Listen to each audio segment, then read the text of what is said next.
Bienvenue sur notre chaîne YouTube, le meilleur de l'actualité africaine et internationale. N'oubliez surtout pas de vous abonner et de cliquer sur la cloche de notification. Allez, on commence.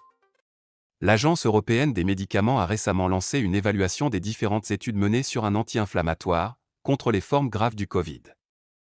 La substance est déjà utilisée afin de soigner d'autres pathologies connues. Un anti-inflammatoire efficace contre le Covid? Il est force de constater que la recherche ne faiblit aucunement. En effet, la semaine dernière l'Organisation mondiale de la santé avait annoncé débuter le nouveau test de 3 médicaments afin de combattre le Covid-19. Ce jeudi, c'est au tour de l'Agence européenne du médicament d'indiquer tester le Roactemra, un anti-inflammatoire.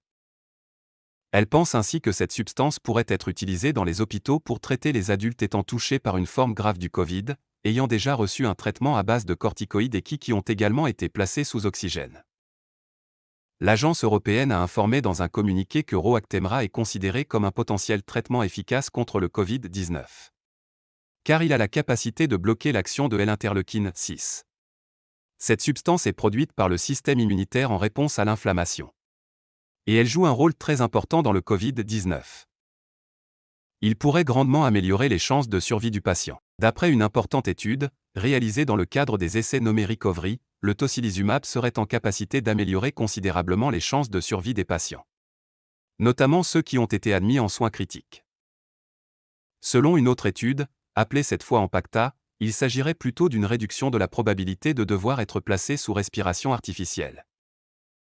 Néanmoins, d'autres études, Randacta, Covacta, n'ont trouvé aucune différence significative entre les groupes qui étaient placés sous placebo et les autres groupes soignés au tocilizumab.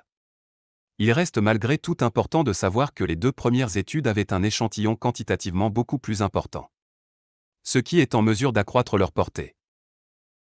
Vous voulez plus de vidéos du même genre? Alors qu'attendez-vous? Cliquez sur le bouton j'aime et abonnez-vous pour ne plus rien manquer de nos vidéos. À très bientôt sur notre chaîne Eben Media TV.